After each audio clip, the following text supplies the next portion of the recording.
So hello friends, welcome back to another new video. तो finally guys MCA के registration process अब almost जो है वो खत्म होने पे आ चुके हैं एंड अब मैक्सिमम स्टूडेंट्स के यही डाउट है कि हमारी जो प्रोविजनल मेरिट लिस्ट है एंड जो फाइनल मेरिट लिस्ट है वो कब तक जो है वो रिलीज हो सकती है। तो इस वीडियो में गाइज मैं आपको बताऊंगा कि क्या डेट्स है, जिन डेट्स को हमारी जो मेरिट लिस्ट है वो रिलीज होती है एंड मेरिट लिस्ट के गाइज क्या इंपॉर्टेंस है, क्यों इतना इंपॉर्टेंट होता है एंड क्यों ये कैप राउंड से पहले रिलीज होता है, ये भी गाइज मैं आपको इस वीडियो में बताऊंगा ताकि आपको पहले से ही सारी जो चीज़ है वो पता रहे। तो वीडियो पूरा एंड तक देखते रहिए एंड अगर आप चैनल पर नहीं हो तो सब्सक्राइब जरूर से कर लेना ताकि आपको टाइम टू टाइम सारे जो अपडेट्स है वो मिलते रहे। तो सबसे पहले गाइज मैं आपको ये बता देता हूँ कि कब हमारी जो मेरिट लिस्ट है वो रिलीज होगी एंड फिर उसके बाद हम बात करेंगे कि क्यों मेरिट लिस्ट इतनी इंपॉर्टेंट होती है एंड मेरिट लिस्ट में आपको एक्चुअल में क्या क्या जो है वो देखने को मिलेगा। तो देखो गाइज, अगर मैं आपको डेट्स दिखाता हूँ तो 31 अपना लास्ट डेट है रजिस्ट्रेशन का एंड 1 अगस्त अपना लास्ट डेट है डॉक्यूमेंट वेरिफिकेशन का। अब यही होप करेंगे कि इसके बाद और कोई एक्सटेंशन वगैरह जो है वो ना हो। अगर और एक्सटेंशन होता है तो फिर से हमारी जो डेट है वो एक्सटेंड होगी, बट कृपा अगर होगी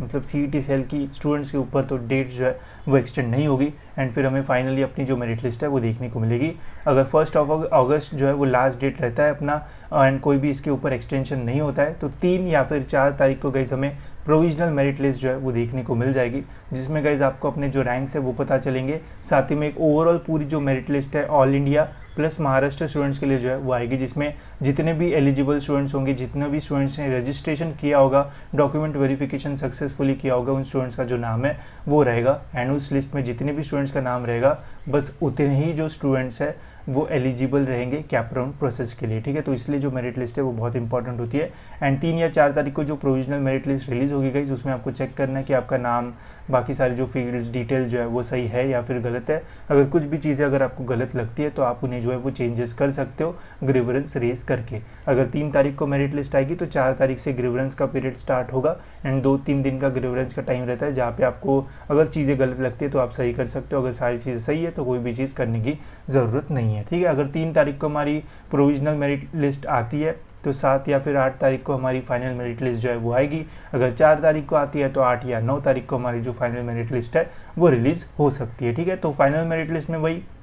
कि प्रोविजनल मेरिट लिस्ट में अगर कुछ स्टूडेंट्स ने चेंजेस किए तो थोड़ा 10-12 रैंक का जो डिफरेंस है वो आ जाता है, जो कि आपको फाइनल मेरिट लिस्ट में जो है वो देखने को मिलेगा, जिससे गाइज आपको अपना जो फाइनल वाला जो रैंक है वो मिलेगा। फाइनल मेरिट लिस्ट एक बार आ गई उसके बाद कोई भी जो स्टूडेंट्स है वो कोई भी जो चेंज है वो अपने रजिस्ट्रेशन फॉर्म में जो है वो नहीं कर पाएगा एंड जो फाइनल आपका रैंक रहेगा उसी के बेसिस पे गाइज आपका जो एडमिशन है वो होता है। तो इसका जो है वो ध्यान रखना, इसलिए पहले प्रोविजनल मेरिट लिस्ट आती है, वहाँ पे कुछ चेंजेस करना है तो कर लो एंड फिर वो होने के बाद हमारी फाइनल मेरिट लिस्ट आती है, जिसके बाद कोई भी जो चेंज है वो आप जो है वो नहीं कर पाओगे। एंड फाइनल मेरिट लिस्ट में गाइज आपको काफ़ी डिफरेंट टाइप्स के जो रैंक्स है वो देखने को मिलेंगे। आपका स्टेट जनरल मेरिट नंबर रहेगा, ऑल इंडिया मेरिट नंबर रहेगा, अगर आपने कैटेगरी से अप्लाई किया होगा तो कैटेगरी रहेगा, TFWS रहेगा, EWS रहेगा, ऐसे डिफरेंट टाइप्स के जो मेरिट नंबर है वो रहेंगे। अब इसके बाद गाइज मैं एक डिटेल वीडियो बनाऊंगा मेरिट लिस्ट के ऊपर, जिसमें मैं आपको बताऊंगा कि जितने भी आपके डिफरेंट टाइप्स के रैंक्स रहेंगे उनमें से गाइज कौन सा रैंक ऐसा होता है जिसके बेसिस पे आपको जो एडमिशन है वो मिलता है।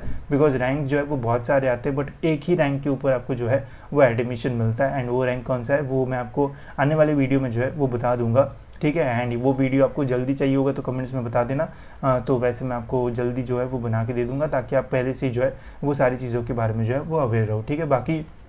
एक्सपेक्टेड डेट्स मैंने आपको बता दी, 3 से 4 तारीख तक हमारी प्रोविजनल मेरिट लिस्ट आ सकती है अगर डेट एक्सटेंड नहीं होगी तो, एंड 8 से लेकर 9 तारीख तक हमारी जो फाइनल मेरिट लिस्ट है वो भी रिलीज़ हो जाएगी अगर ये डेट एक्सटेंड नहीं होती है। तो मेरिट लिस्ट आने के बाद गाइस फिर हमारा सीट मैट्रिक्स आएगा, उसके अगले दिन अगर फाइनल मेरिट लिस्ट 9 तारीख को आएगा तो 10 तारीख को सीट मैट्रिक्स आएगा, जहाँ से हमें पता चलेगा कि कौन से न्यू कॉलेजेस ऐड हुए हैं, कहाँ पे कितनी सीट्स बढ़ी है एंड फिर उसके अगले दिन या फिर उस 11 या फिर 12 तारीख से हमारे जो कैप राउंड के प्रोसेस है वो स्टार्ट हो जाएंगे, जहाँ पे हमें कॉलेजेस के जो ऑप्शंस है वो डालना पड़ेगा प्रेफरेंस वाइज। तो वो वगैरह कैसे डालते हैं उसके बारे में मैं आपको वीडियोस बना के जो है वो इन्फॉर्मेशन दे दूंगा। ठीक है, बाकी कॉलेजेस को शॉर्टलिस्ट करने के लिए आप हमारी कॉलेजेस की जो लिस्ट है वो भी ले सकते हो। अब यहाँ पे गाइस जो लिस्ट है वो आपको पूरी महाराष्ट्र की मिल जाएगी। मैं ट्राई करूँगा कि जो कोर्स है जहाँ से आप ये लिस्ट लेते हो वहाँ पे मैं डिस्ट्रिक्ट वाइज भी जो लिस्ट है वो डाल दूँ, जैसे पुणे, मुंबई, नागपुर ऐसे, ताकि अगर आपको मुंबई में ही एडमिशन लेना है तो बस आप मुंबई के ही कॉलेजेस जो है वो देख पाओ, पुणे के लिए चाहिए तो पुणे के ही देख पाओ एंड ये पूरी ओवरऑल जो लिस्ट लिस्ट है वो भी वहाँ पे आपको जो है वो देखने को मिल जाएगी। तो अगर आपको लेना है तो आप ले सकते हो एंड ईजिली इससे आप जो कॉलेजेस है वो भी शॉर्ट लिस्ट कर पाओगे एंड ईजिली आप अपनी जो लिस्ट है वो भी बना पाओगे। लिंक डिस्क्रिप्शन में, वहाँ से गाइस आप ले सकते हो। एंड जिन्होंने ऑलरेडी ये बाय की है, अगर मैं वहाँ पे डिस्ट्रिक्ट वाइज ऐड करता हूँ तो जिन्होंने ऑलरेडी बाय की है उनको ऑटोमेटिकली जो है वो लिस्ट मिल जाएगी। तो ज़्यादा टेंशन लेने की जो है